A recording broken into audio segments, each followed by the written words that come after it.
25.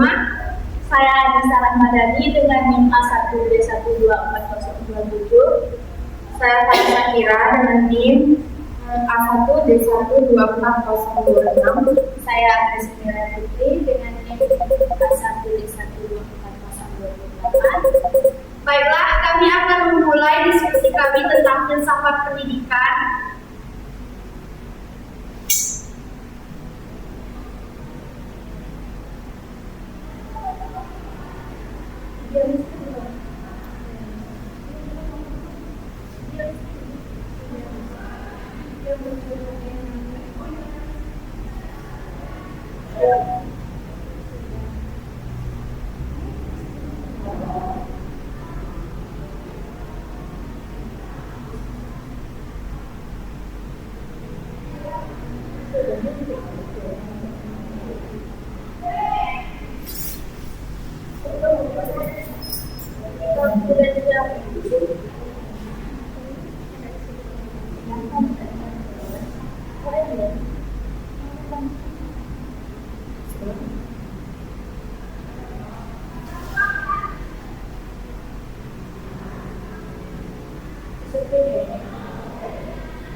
Realisme dalam filsafat adalah aliran filsafat yang memandang bahwa dunia materi ada sebagai kenyataan yang nyata dan penting kita. Pandangan ini didasarkan pada pemikiran murid Plato, yaitu Aristoteles. Berikut adalah beberapa hal yang menjadi ciri-ciri realisme dalam filsafat. Realisme memandang bahwa objek-objek indera adalah nyata dan ada sendiri tanpa bergantung pada kesadaran akal atau pengetahuan lain. Realisme memandang bahwa hal-hal yang diketahui atau dirasakan memiliki eksistensi atau sifat yang tidak bergantung pada apakah ada orang yang merasakan atau memikirkannya. Realisme memandang bahwa objek atau benda memiliki realitas yang tidak bergantung pada pikiran. Realisme memandang bahwa objek pengetahuan berada di luar diri manusia. Realisme juga memiliki beberapa cabang, seperti realisme kritis, realisme sosial. Sedangkan realisme kritis adalah pendekatan ontologis yang berfokus pada identifikasi kausalitas dunia, terutama pada ilmu sosial. Tokoh-tokoh aliran realisme ada 4. 1. Johann Amos, yang memiliki pemikiran tokoh terhadap pendidikan yang dapat digolongkan pada realisme religius, yaitu tentang manusia harus berusaha untuk mencapai dua tujuan antara keselamatan dan kebahagiaan. Yang kedua, Francis Bacon, sesuai dengan dasar filosofis realisme bahwa kebenaran ada pada objek yang bisa diukur dan diuji. Yang ketiga, John Locke, mengungkapkan kebenaran bersifat metafisik dan universal ialah bahwa metafisik adalah cabang filsafat yang membahas tentang permasalahan yang sebagai sesuatu yang ada dan universal artinya umum. Yang ketiga, Aristoteles, yaitu murid Plato.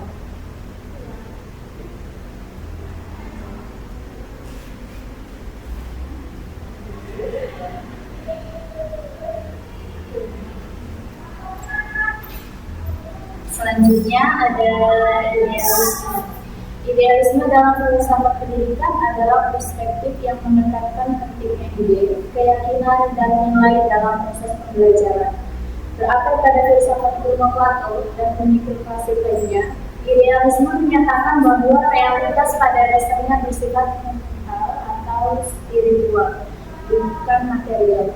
Pendekatan filosofis terhadap pendidikan ini menunjukkan bahwa tujuan utama pendidikan adalah untuk mengembangkan dan jiwa pelajar, serta menunjukkan kemampuan intelektual dan moral mereka.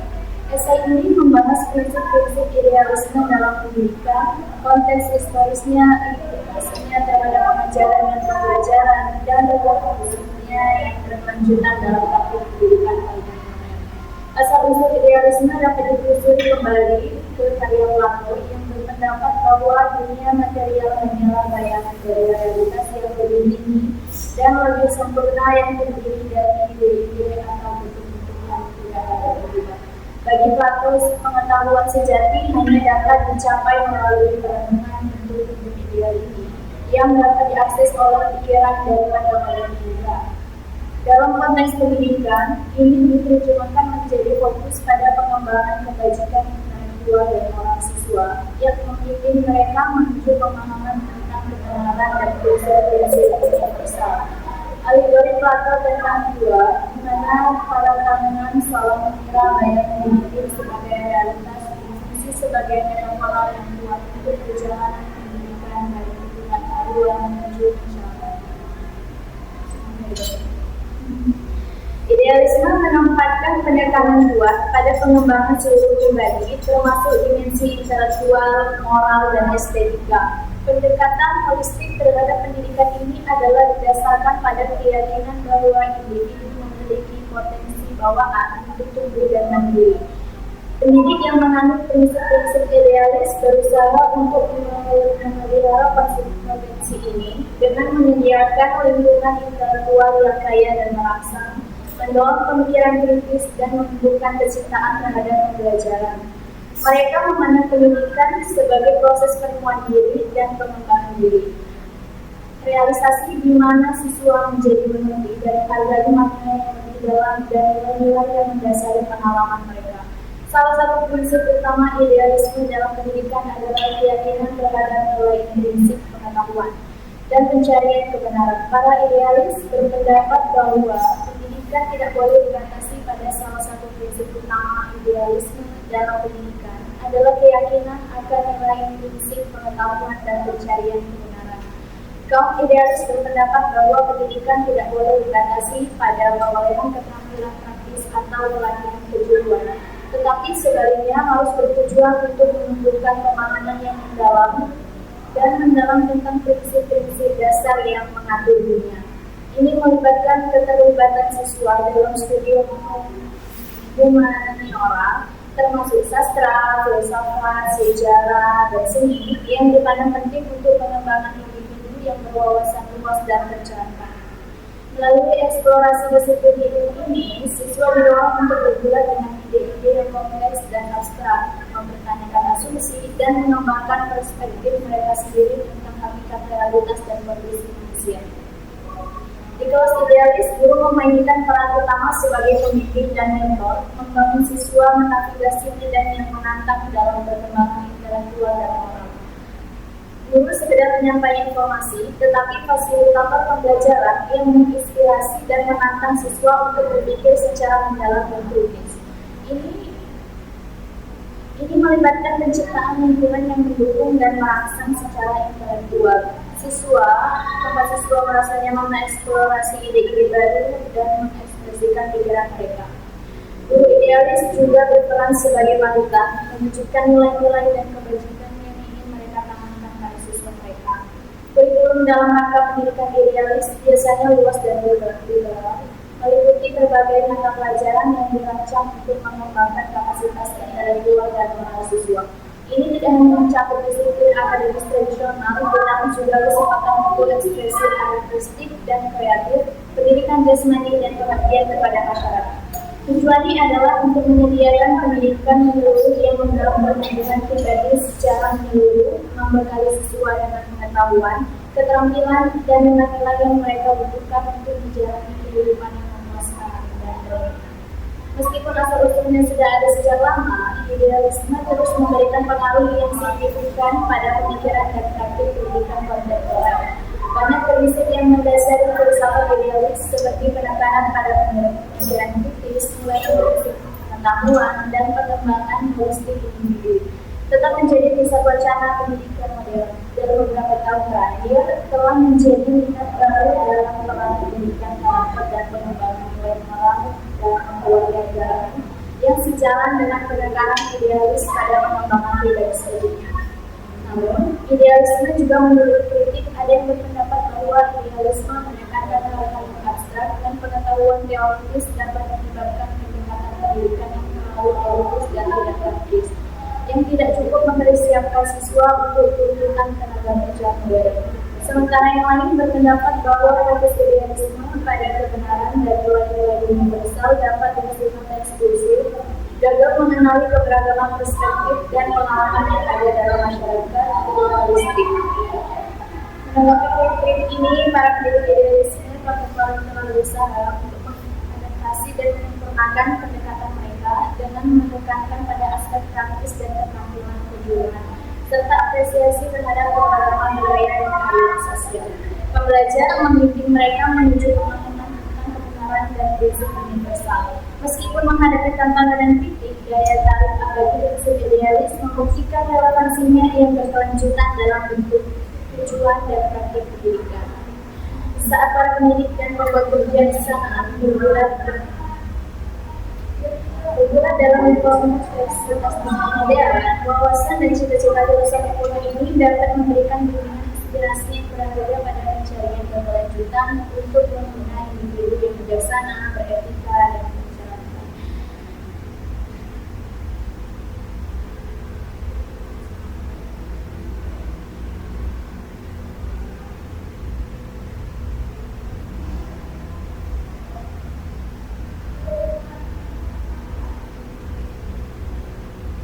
Selanjutnya itu adalah pragmatisme. Pragmatisme ini merupakan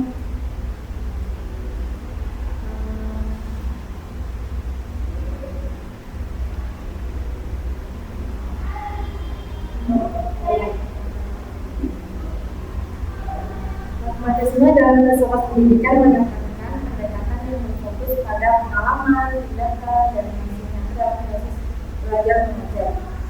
Filsafat ini berorientasi pada prinsip praktis pengetahuan dan menolak pandangan bahwa kebenaran adalah sesuatu yang tetap dan absolut. Yang pertama itu pengetahuan bersifat dinamis dan praktis.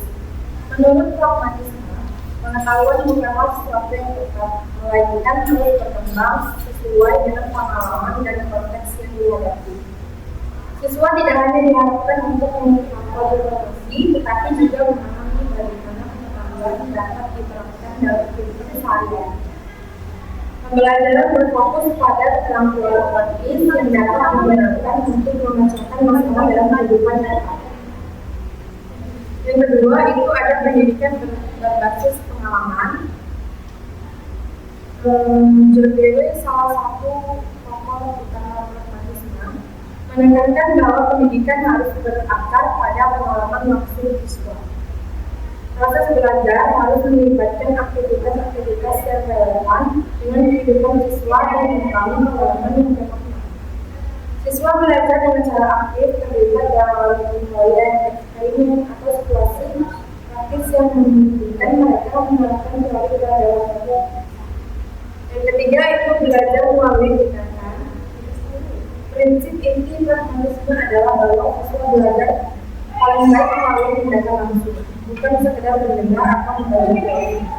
Mereka didorong untuk berpartisipasi dalam kegiatan yang memungkinkan mereka untuk berpikir, bertindak, dan mengevaluasi hasil tindakan tersebut.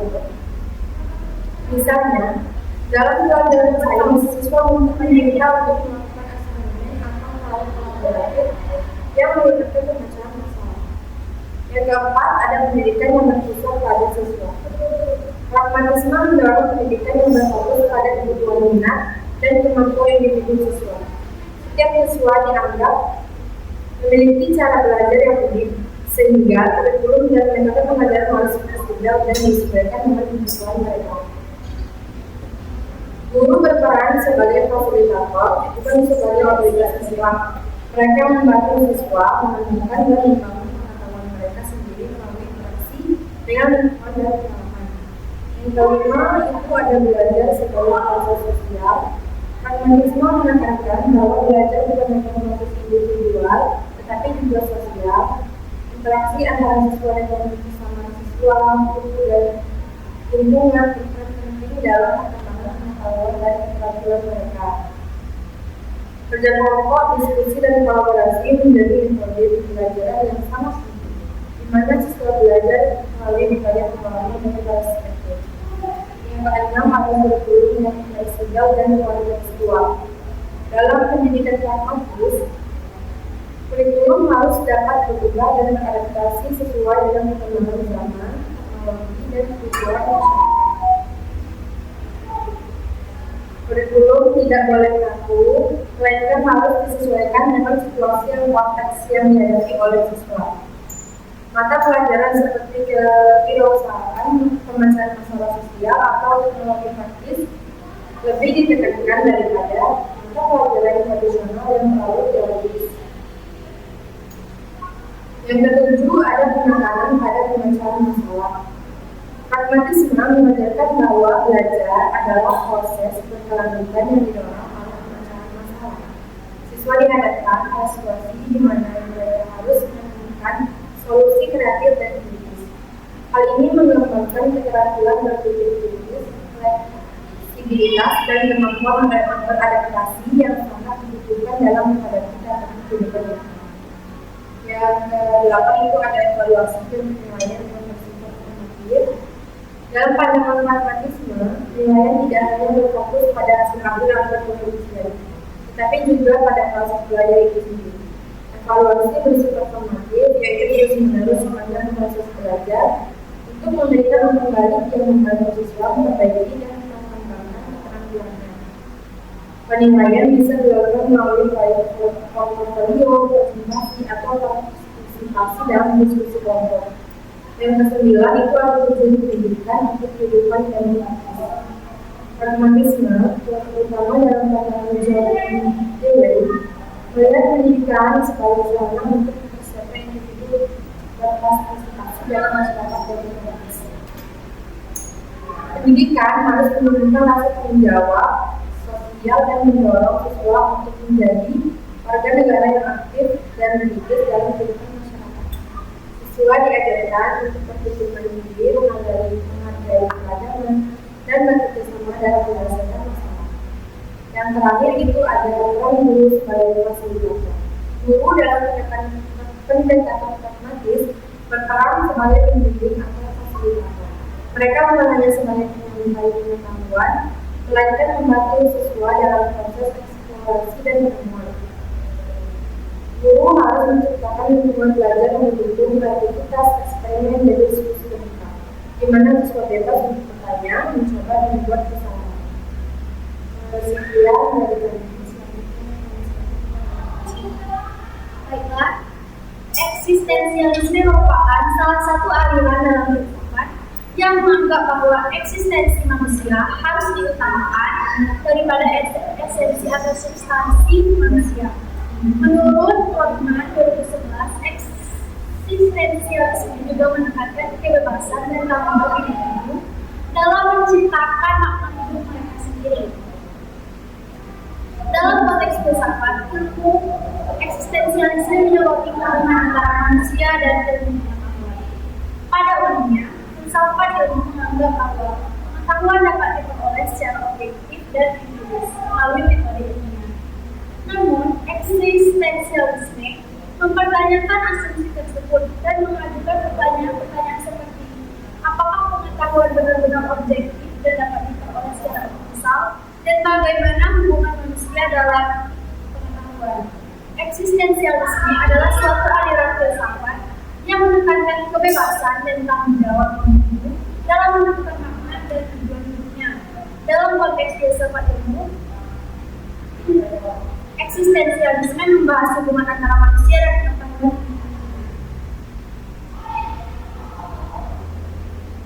Eksistensialisme juga menekankan pentingnya pengalaman pribadi dalam proses pencarian pengetahuan. Setiap individu memiliki pengalaman unik yang mempengaruhi cara pandang dan pemahaman terhadap dunia. Oleh karena itu, pemahaman manusia terhadap pengetahuan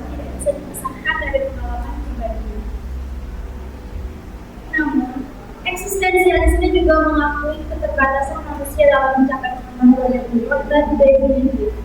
Manusia selalu terbatas oleh perspektifnya yang terbatas dan keterbatasan alat penginderaannya. Selain itu, pengetahuan juga selalu berkembang dan berubah seiring waktu, sehingga tidak mungkin untuk mencapai pengetahuan yang absolut dan final. Dalam hubungan antara manusia dan pengetahuan, eksistensialisme menekankan pentingnya peran individu dalam menciptakan dan membangun pengetahuan. Bukankah sesuatu yang statis dan definitif, melainkan proses yang terus berkembang dan terbuka untuk kritik dan evaluasi. Manusia sebagai subjek aktif harus terus menerus mempertanyakan dan mengevaluasi pengetahuan yang diterima. Baiklah, ada pun tokoh-tokoh yang terlibat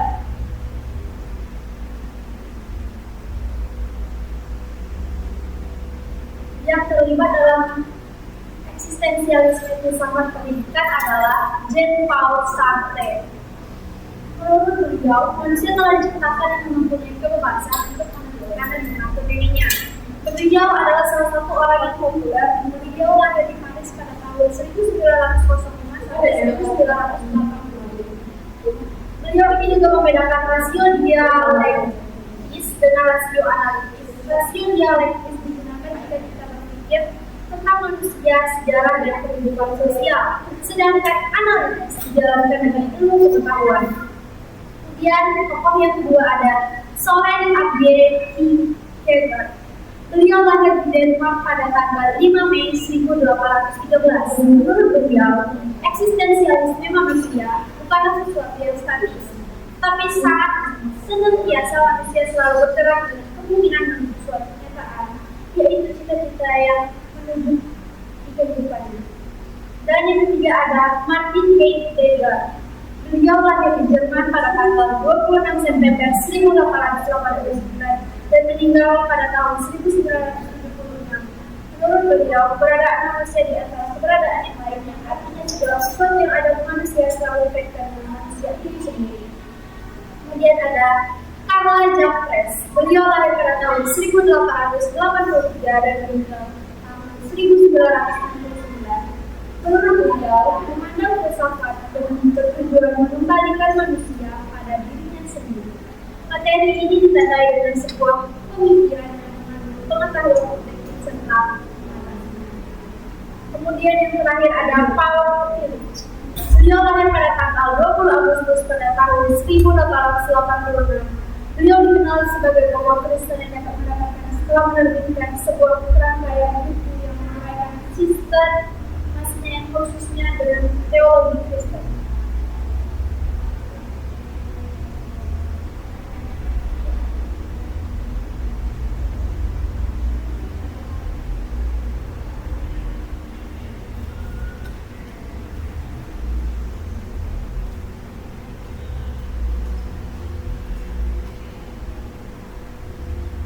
Adapun salah satu prinsip utama eksistensialisme adalah penekanan pada kebebasan dan tanggung jawab individu. Dalam konteks pendidikan, ini berarti siswa harus diberi kebebasan untuk membuat pilihan mereka sendiri mengenai apa dan bagaimana mereka belajar.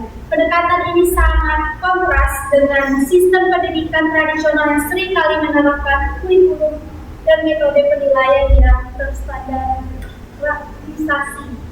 Para pendidik eksistensialis berpendapat bahwa sistem seperti itu dapat menghambat kreativitas dan individualitas yang menyebabkan keterpisahan dan kurangnya minat yang tulus dalam belajar.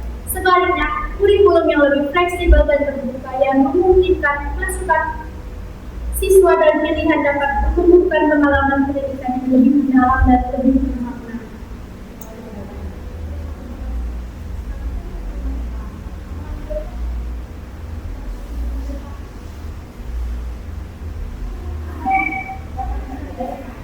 Kebebasan memilih, untuk memerdekakan kita dibebaskan untuk memilih mata pelajaran yang kita sukai, entah itu matematika, bahasa Indonesia, ataupun pelajaran yang lain. Ini sesuai dengan prinsip eksistensialisme, yaitu kebebasan dalam memilih dan Bagaimana cara kita sebagai individu untuk dapat bertanggung jawab dalam pilihan kita?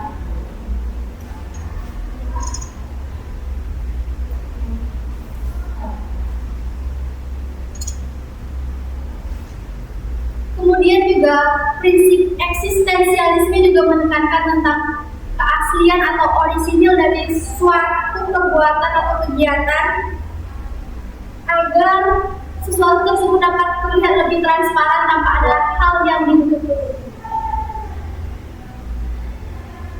Dalam pendidikan, hal ini mendorong siswa untuk mengejar kepentingan dan hasrat mereka sendiri daripada menyesuaikan diri dengan harapan eksternal atau tekanan masyarakat. Semisal dalam suatu keluarga, anak itu dituntut untuk terus mendapatkan peringkat atau dapat nilai bagus.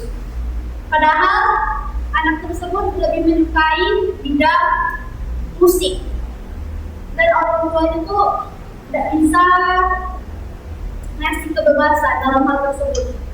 Kita sebagai siswa, kita sebagai guru dapat membantu hal tersebut untuk siswa di kurikulum yang sama.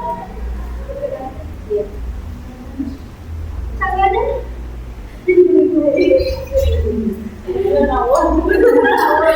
caranya itu melalui pendekatan itu tadi, individu.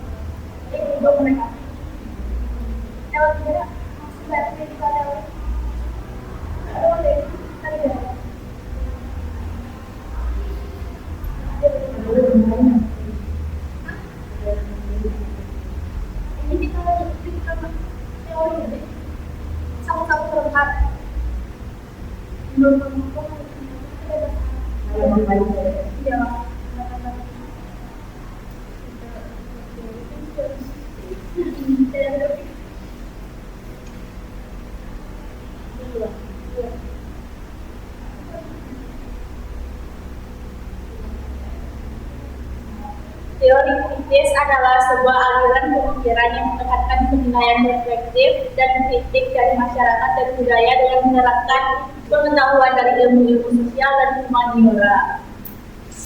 Sebagai istilah, teori kritis memiliki dua makna dengan asal-usul dan sejarah yang berbeda.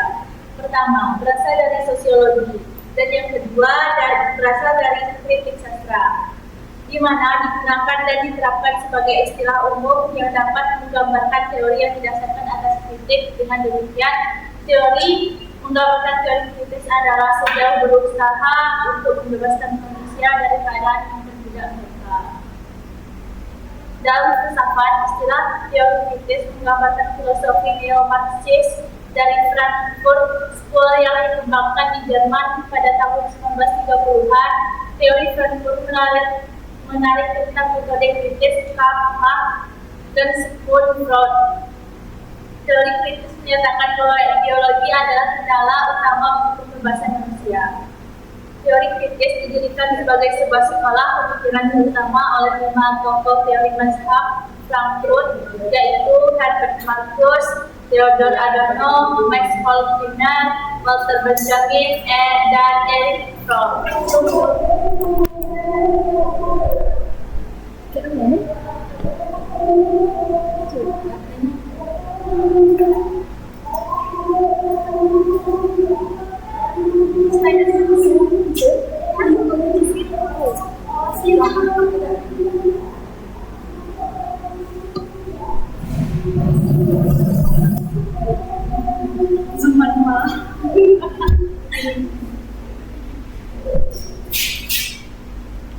Sedangkan teori kritis berasal dari kata Yunani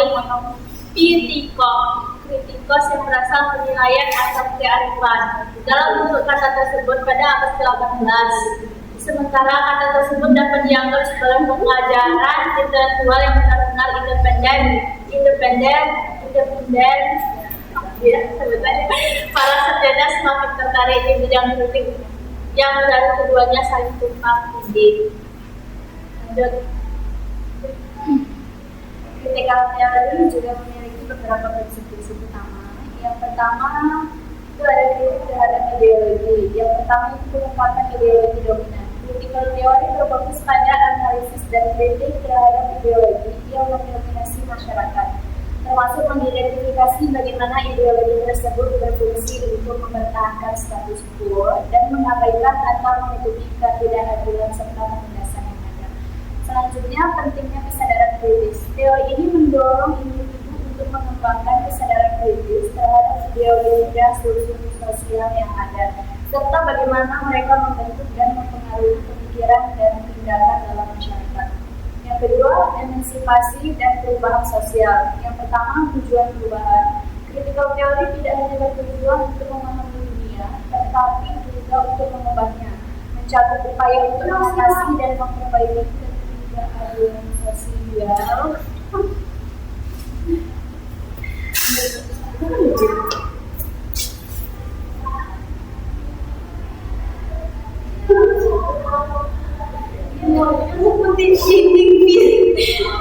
Sudah diturunin? Bisa nggak kalau diturunin? Bisa coba kalau lakukan pencahayaannya.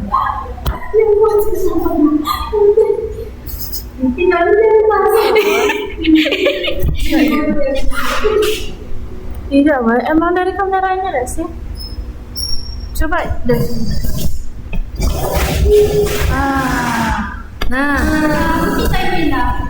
Jadi cuma karena pengalaman bisa cepat gitu.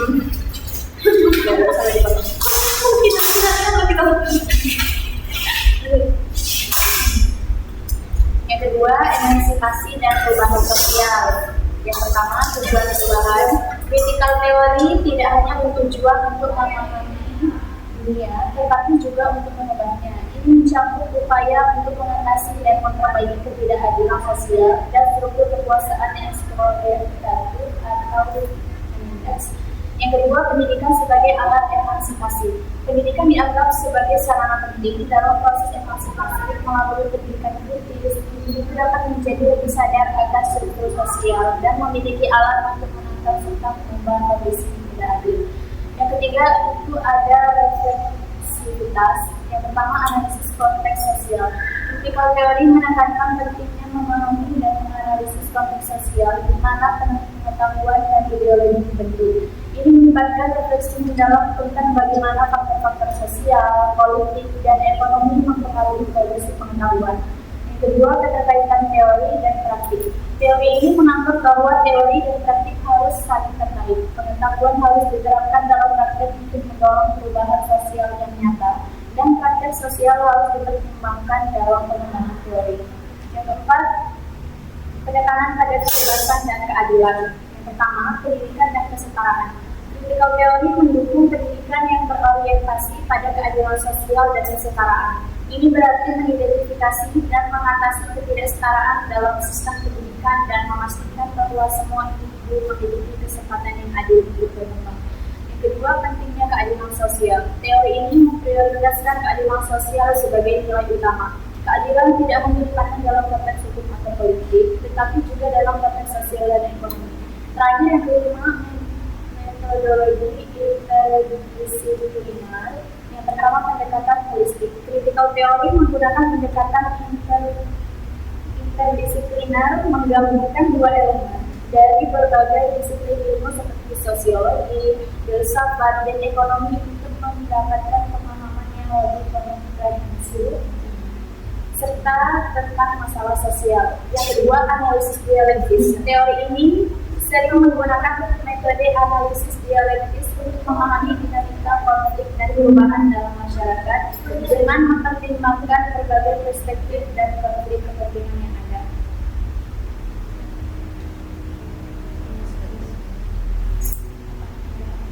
Adapun implikasi teori filsafat tentang teori kritis yang dapat kita terapkan sebagai guru di masa depan, yaitu para ahli teori kritis menginginkan guru dalam persiapan peralayanan dan praktik di kelas mereka untuk fokus pada masalah yang berkaitan dengan kekuasaan dan kualitas sekolah dan masyarakat.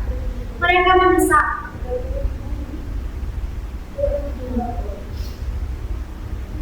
para guru untuk mencari tahu siapa teman sejati mereka dalam perjuangan untuk menguasai sekolah, mempelajari siapa siswa mereka dan membantu mereka mengeksplorasi identitas diri mereka sendiri, berkolaborasi dengan masyarakat setempat untuk perbaikan sekolah dan masyarakat.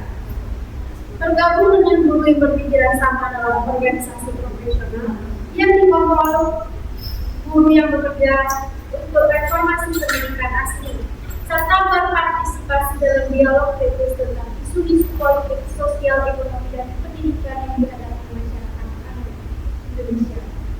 Para ahli teori kritis menemukan bahwa kekuatan guru dalam menentukan kehidupan profesional mereka sendiri sangat terbatas. Dewan Negara bukan organisasi profesi guru. Sebagian besar menentukan persyaratan masuk ke dalam profesi. Tingkat dasar dan digunakan untuk menentukan mekanisme sekolah dan kompetensi guru. Guru dinilai berdasarkan kriteria yang diamanatkan oleh legislator negara bagian dan disiapkan oleh para ahli di luar sekolah dan 12 tertentu. Ferry mengkritik pendidikan yang terlalu berorientasi pada titik fokus finansial dan materi saja.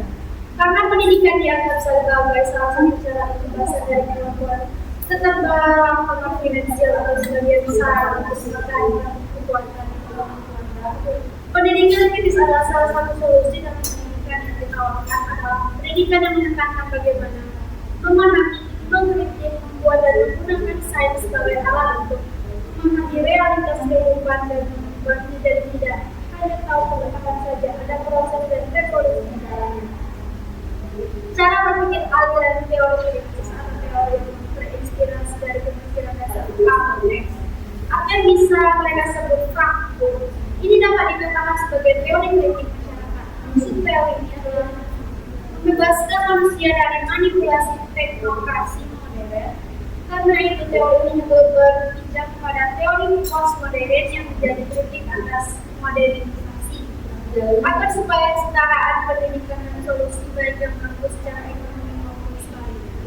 Mengembalikan hak seorang manusia atas keterlibatan didasarkan kepada kekuasaan, sehingga muncullah pemikiran dan kritik-kritik sosial serta kebebasan.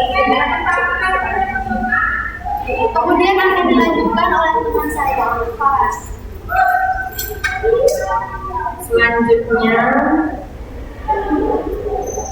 teori kritik sangat berguna dalam memecahkan berbagai masalah yang dunia pendidikan, khususnya dalam konteks filsafat.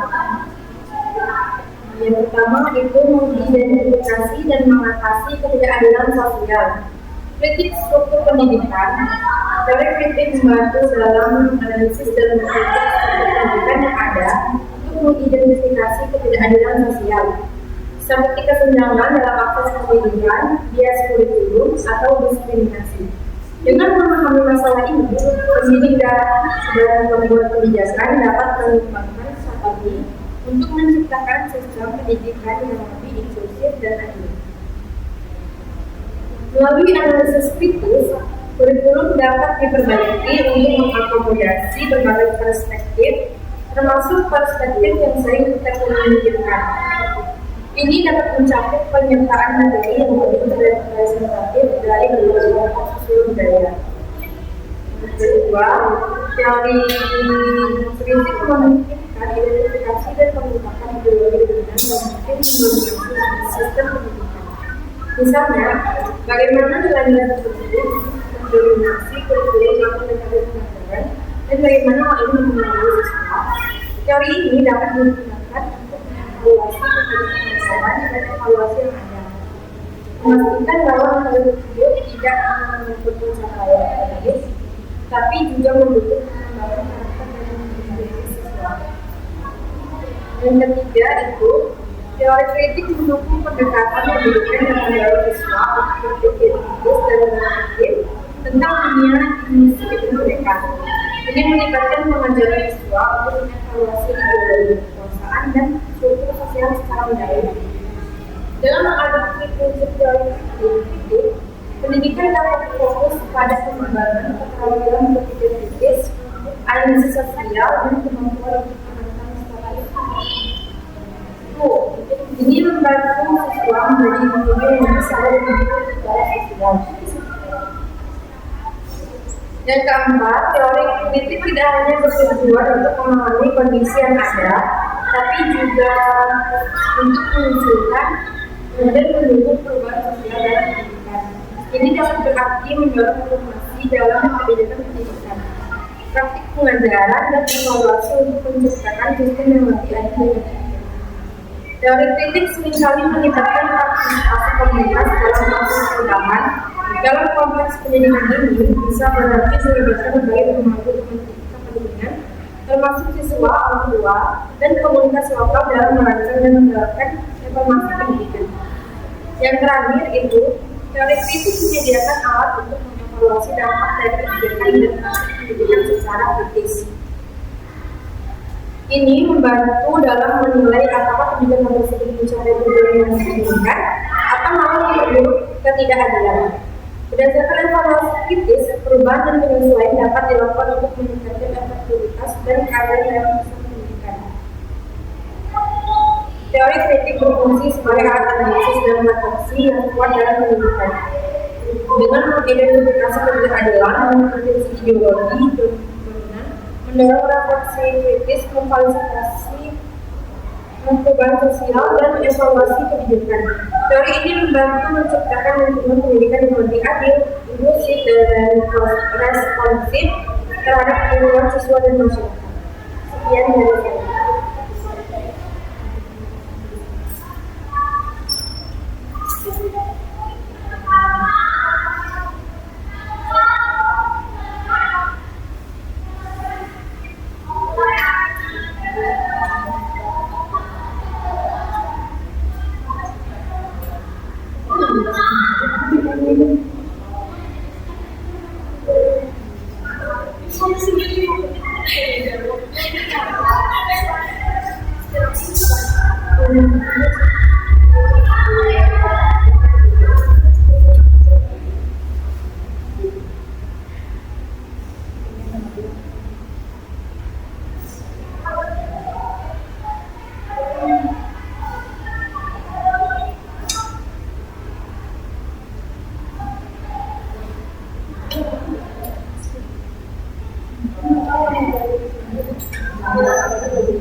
Beneran, iya lah. Lagi susah ya. Lagi. Ya. Jadi.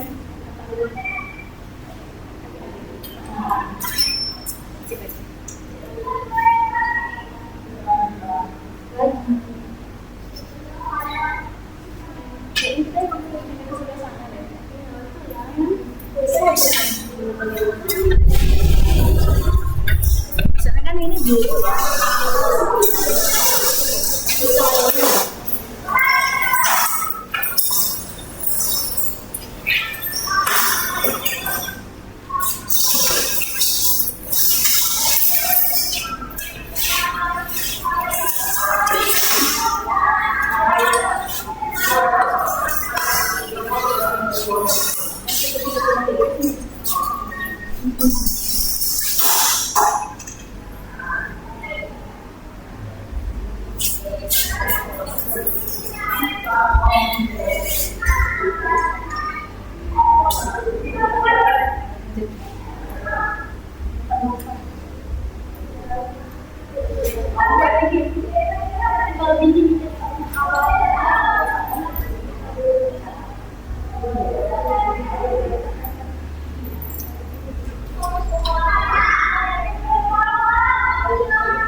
Baiklah, kepada saudara Anissa, saya ingin bertanya mengenai bagaimana cara menerapkan realisme pendidikan di kehidupan sekolah dasar. Baiklah, sekian pertanyaan saya.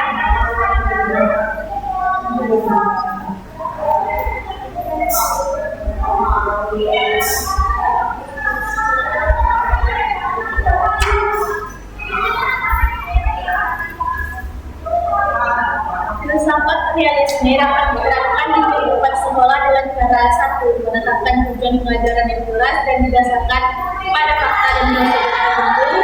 Dua, menggunakan metode analisis dan psikologis. Tiga, mengutamakan metode habituasi. Empat, mengelola kegiatan belajar mengajar dengan kelas yang berpusat pada guru. Lima, pendidikan harus menguasai pengetahuan yang dapat berubah dan keterampilan teknik mengajar. Pendidik harus memiliki kewenangan menuntut prestasi siswa. 7. Siswa berperan dalam penguasaan ilmu, taat aturan dan disiplin.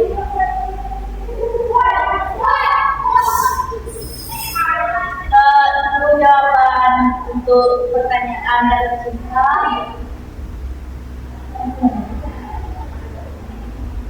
Apakah ada pertanyaan lain? Jawabannya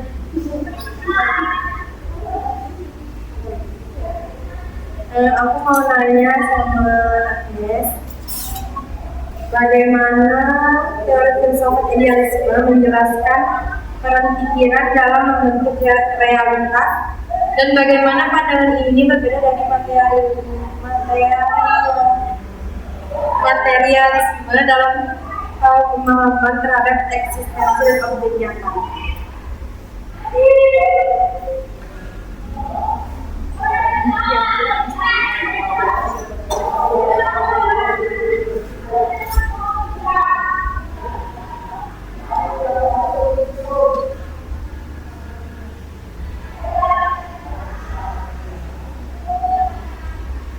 baik, saya akan mencoba.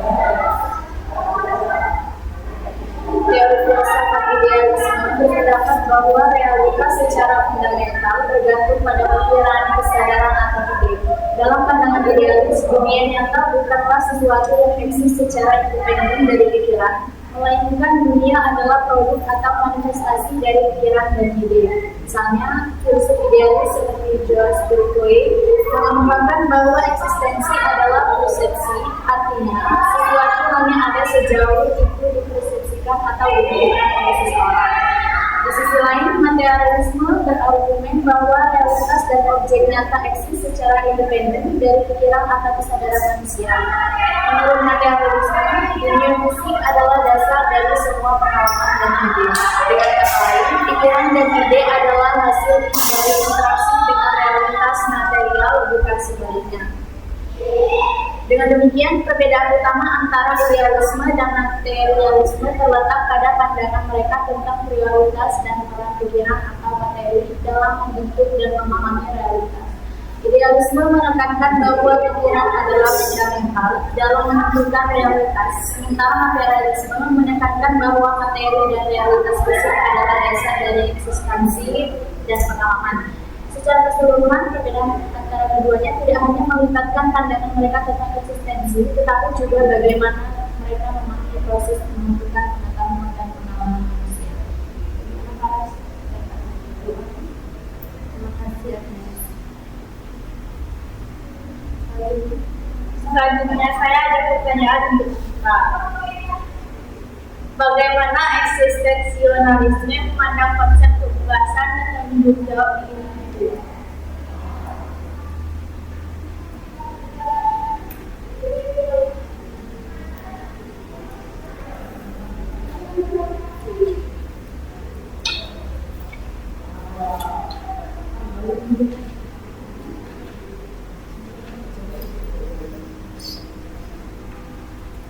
Baiklah, saya akan menjawab pertanyaan dari Anissa. Eksistensialisme adalah sebuah aliran filsafat yang menekankan kebebasan individu, tanggung jawab pribadi dan makna subjektif dari kehidupan. Filsafat ini muncul sebagai reaksi terhadap pemikiran rasionalisme dan individualisme, serta seringkali berfokus pada pengalaman manusia dalam menghadapi keberadaan, kebebasan, dan kecemasan. Beberapa tokoh utama dalam eksistensialisme adalah Soren Kierkegaard, Friedrich Nietzsche, Jean-Paul Sartre, dan Albert Camus. Eksistensialisme menekankan bahwa manusia sepenuhnya bebas untuk membuat pilihan tersebut. Kebebasan ini seringkali disertai dengan rasa cemas karena kesadaran akan tanggung jawab yang besar. Apakah dapat dipahami? Terima kasih atas jawaban kita. Apakah ada pertanyaan dari Saudara Agnes? Baik, saya ada pertanyaan untuk Saudara Paras.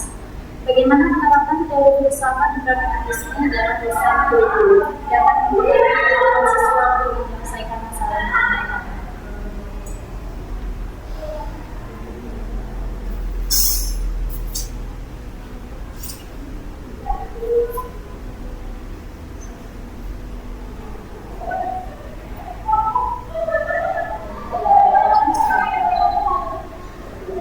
Baiklah, saya akan menjawab pertanyaan dari Saudari Agnes. Penerapan teori filsafat pragmatisme dalam desain kurikulum dapat memengaruhi kemampuan siswa untuk menyelesaikan masalah di dunia nyata dengan menekankan pembelajaran berbasis pengalaman dan aplikasi praktis. Dalam pragmatisme, pengetahuan dianggap valid jika ia berguna dan dapat diterapkan dalam situasi nyata. Oleh karena itu, kurikulum yang dirancang dengan pendekatan pragmatisme akan mengutamakan proyek-proyek praktis, studi kasus, dan pemecahan masalah yang relevan dalam kehidupan sehari-hari. Sebagai contoh, murid-murid bukan hanya mempelajari teori matematika secara abstrak. Murid mungkin akan terlibat dalam proyek yang memerlukan perhitungan dan analisis untuk menyelesaikan masalah nyata, seperti merancang anggaran atau menyelesaikan masalah tertentu. Pendekatan ini mengajarkan siswa untuk menghubungkan teori dengan praktik sehingga mereka lebih siap menghadapi tantangan dan situasi kompleks di dunia nyata. Dengan cara ini, kemampuan siswa ditingkatkan melalui pengalaman langsung dan aplikasi nyata dari pengetahuan yang mereka peroleh. Sekian jawaban dari saya. Ada pertanyaan?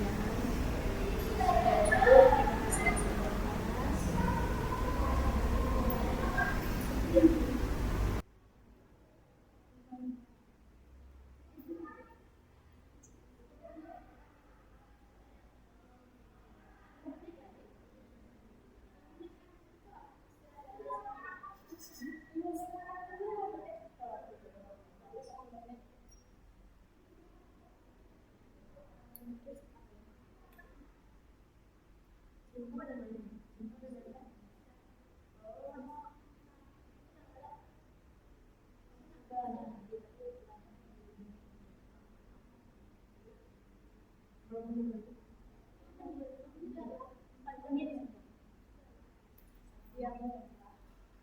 Yang tadi saya ngomong lah ya,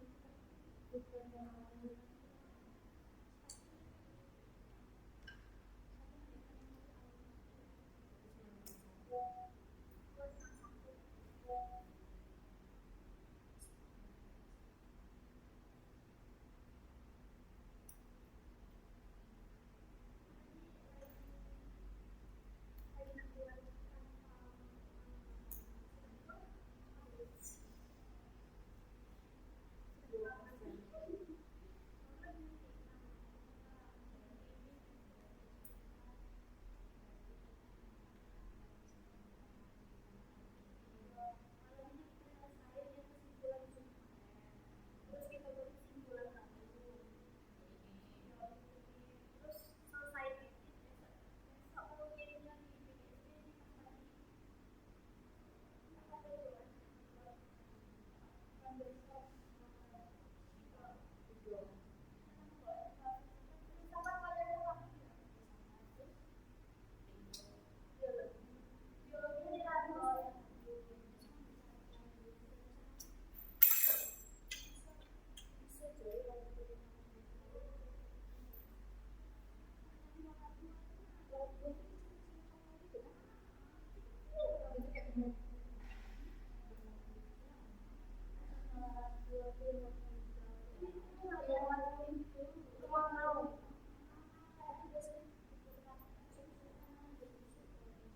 terus dia kayak darah gitu.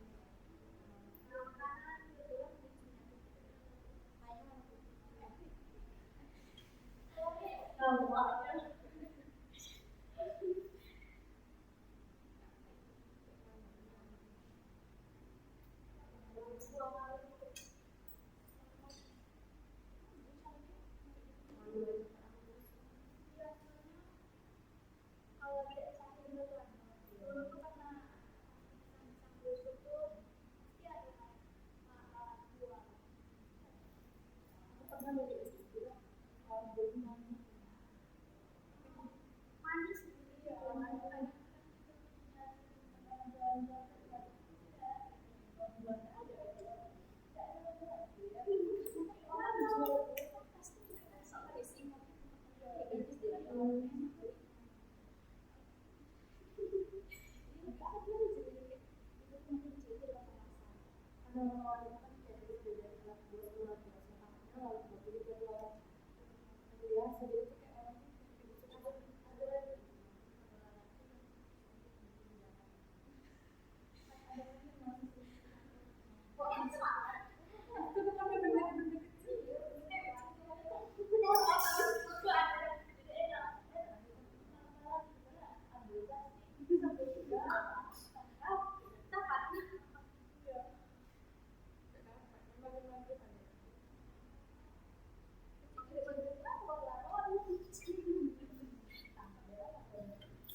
Sekian diskusi dari kelompok kami. Apabila kami terdapat kesalahan perkataan atau perbuatan kami, mohon maaf. Kami ucapkan wassalamualaikum warahmatullahi wabarakatuh.